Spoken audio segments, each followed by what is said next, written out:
Good morning, and welcome to Talk of the Town on 99.7, 1450 WHTC and WHTC.com. And we welcome you to Talk of the Town for this Monday, April 20th. I'm Gary Stevens. We'll be open line following the 10 and 11 o'clock news blocks. Patty Vandenberg will join us in about an hour with What's New Around Holland. And we'll be chatting with State Senator Roger Victory in the 10:30 segment. But in our first segment, being the third Monday of the month, we are joined in our first half hour by State Senator Aric Nesbitt. He represents Allegan County in the State Senate. The first-term Republican senator from Lawton joins us in a Zoom connection, and he's on the other end of the Zoom connection as we speak. Aric, good morning. Thanks for joining us under these circumstances. Hey, good morning, Gary. Thanks for having me on again. Yeah, it's a tough situation. We have to do the Zoom, and wish you were in the studio in person, but this stay home and stay safe situation we are all in right now. It has tested the patience of a lot of people, unfortunately. Well, you showed how clean your office can be the last time I was there, so hopefully you can keep that up. So I'm hearing laughter in the newsroom right now as we speak. Because sometimes I'm a little bohemian with my things there, Peg. But we're trying to stay clean. Hey, listen, guys, this is a pretty old studio here. It gets a little dusty every now and then. Yeah, but we got the wipes in the back. We do. Yeah, it's not the dust we worry about. Yeah, unfortunately. No. Unfortunately. It's like waking up to a bad B movie every morning. Yeah. How are you coping with that? Like, what's your de-stressor? I've been going down to the grape vineyard and tying grapes. Went through and did some suckering the other week, and then the last week I've been helping on my mom's vineyard and tying the grapes. So that's good to get away, and I can throw some earphone in and listen to some audiobooks. I finished one on the 1918 Spanish flu, and now I'm listening to one on Harry Truman. So that flu book, was that the one by Gina Colada? No, that was one by Stephen Barry. It was called Influenza, the 1918 Spanish flu. So it was this one was probably about in 2005, 2006 publication or so. I'll have to chase that one down. Gina Colada, who's a medical reporter, Pulitzer Prize winner, did one on how they went up to Alaska to find some frozen evidence of the 1918 flu so they could reconstruct it and figure it out.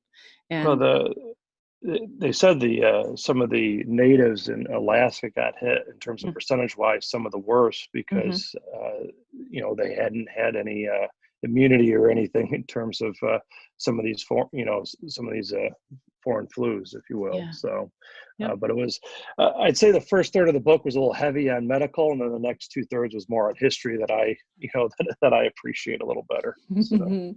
If you want to join the conversation with us, you can do so the traditional way over the phone at 395-1450, 395-1450 with State Senator Aric Nesbitt. I'm going to follow up with the fact you've read about the Spanish flu of 1918, 1919. What have you seen parallels between then and what we're going through right now? Well, there's a lot of differences too. Partially is our healthcare system is very different now than it was 100 years ago. That as you look at the understanding of the spread, it had a spring start, and then it stopped in the summer, and then it came back with a vengeance in September through the rest of the winter. We were in the middle of World War I, and so the United States and Germany and the United Kingdom and France didn't really want to be honest and upfront and tell the truth about what was going on in terms of the flu. And so the newspapers were writing articles at the time. It's just like, the traditional flu. It's just influenza, nothing to worry about. And then one of the most poignant chapters I was reading was when in Philadelphia, they didn't have much of a public health network then. And Philadelphia was one of the most packly tight cities in the United States. And they went ahead and still had a parade, even though some of the authorities knew that had started into the town, and that resulted in thousands and thousands of deaths and overrunning of the healthcare network. But one of the most interesting things is the fact that from the studies is that they believe it started in Hassett County, Kansas, even though it's called the Spanish flu. It's just that Spain was the only one that was allowing press to operate freely, and so that's where all the reporting was done, was on in Spain. But so there wasn't a full trust of what the media was saying at that time, because you're in the middle of the World War. Whereas today, I think people have a lot more understanding, a lot more knowledge of what of the spread and what's going on, even though it's a novel virus, and we still don't know everything about it in terms of the spread. The information, I think, will in and of itself, with people individually changing their behavior, will save a lot of lives. If you got a question for State Senator Aric Nesbitt, he'll take it at 395-1450, 395-1450. You mentioned some of the things that what you read about we're going through right now, and I'm seeing that perhaps we got to learn a little bit of what they're doing now, what we're doing now, maybe so we don't make the same mistakes they did back in 1918, 19. Well, it is something in terms of, here in the United States, we have a thing called the automobile, which is kind of an automatic social distancing, especially in the more rural or suburban areas.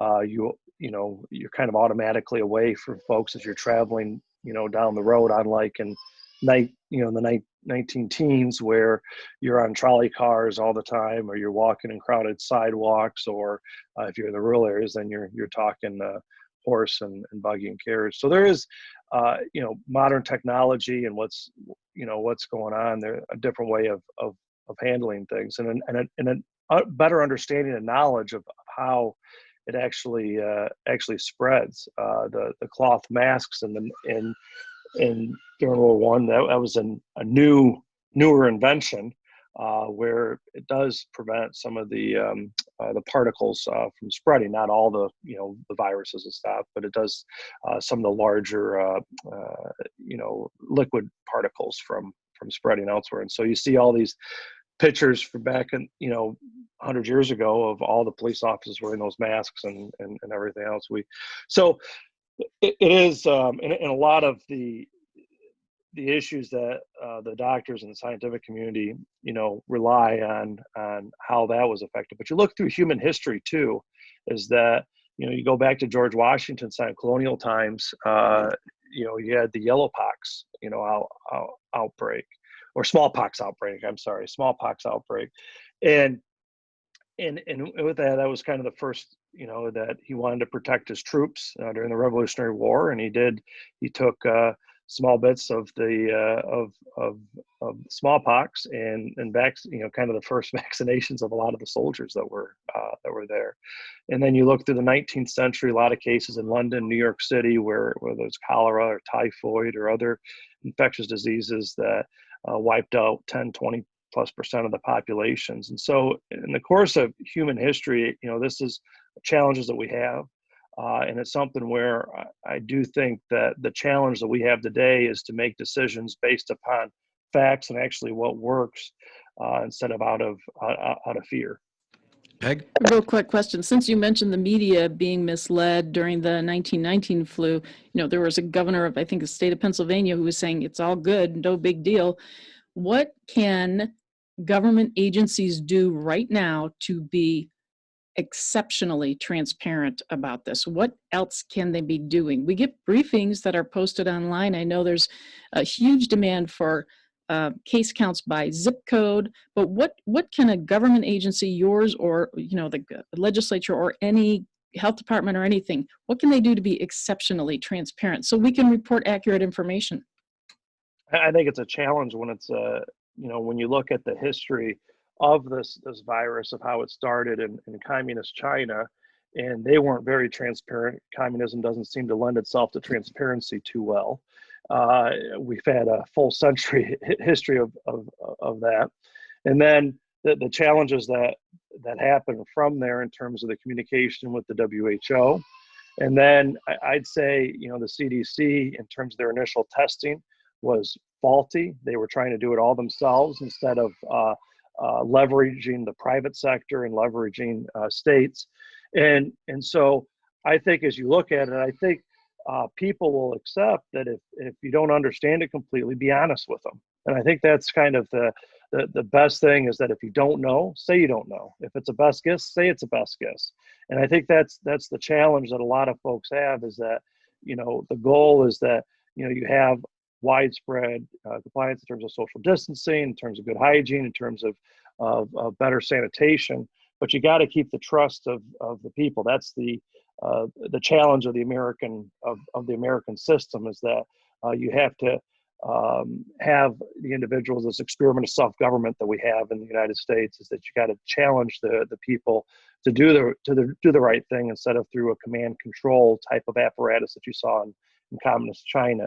But the also challenge is that over the last 20 years, a lot of the Eastern countries in Asia, that they've gone through a lot of these kind of viruses or flus, whether it's the swine flu or the avian flu, or there's every 2 or 3 years there's a new one that was popping up. So the public health sector is a little different wise equipped than naturally we have been, because we've been pretty fortunate that really since, I guess, the Hong Kong flu in the late 60s, in 57 there was a bad flu outbreak, and then before that, we'd lose tens of thousands of young people to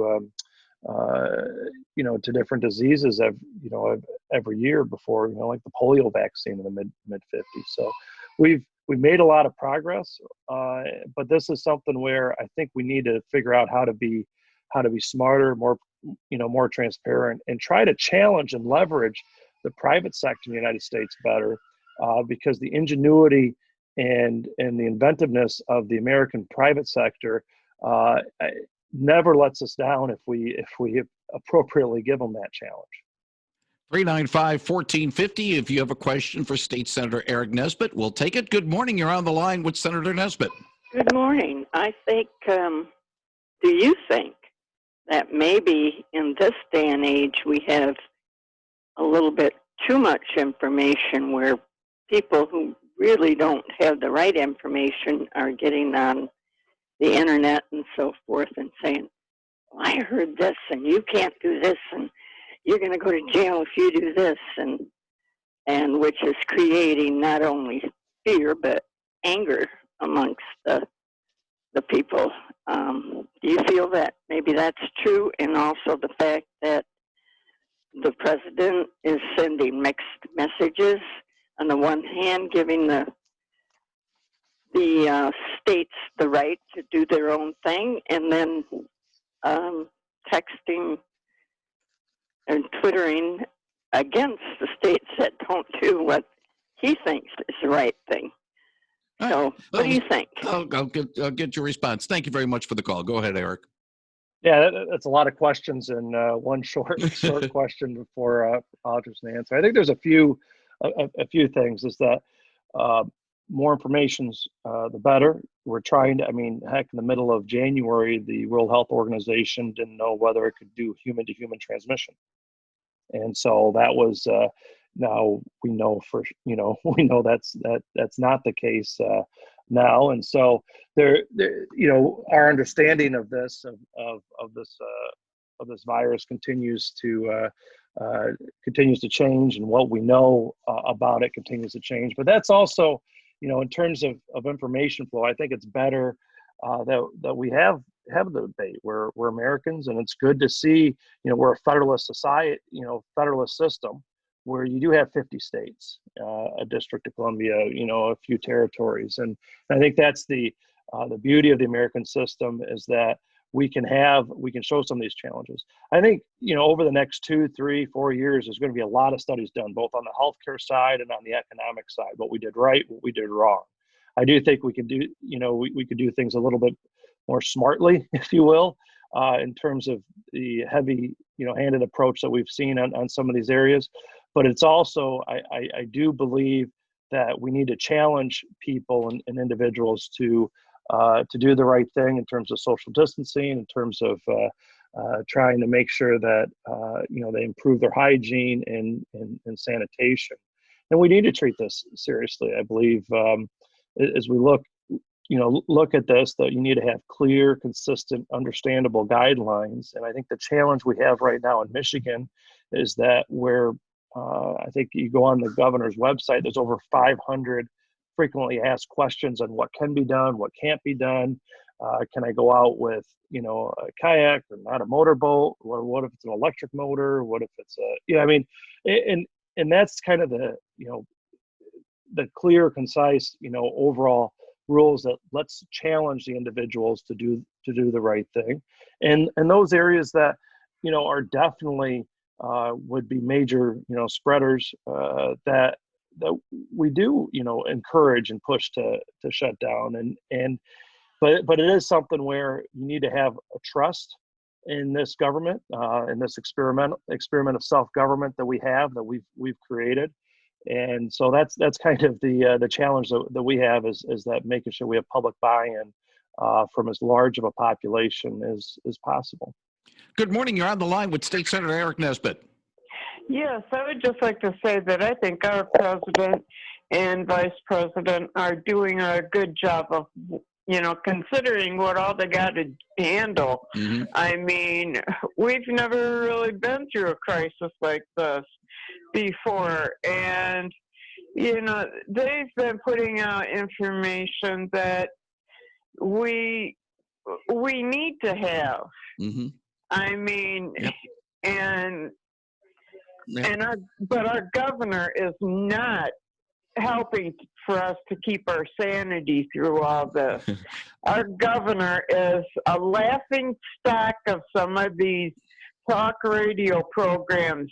Just listen to Joe Peg sometimes. Mm-hmm. I mean, he really rakes her over the coals, and she deserves it. All right, appreciate the call. Thank you very much, Aric. Well, I think that just goes, it goes back is that it has been 100 years since a crisis of this scale, and we were in the middle of a world war at that time, and so it really did run,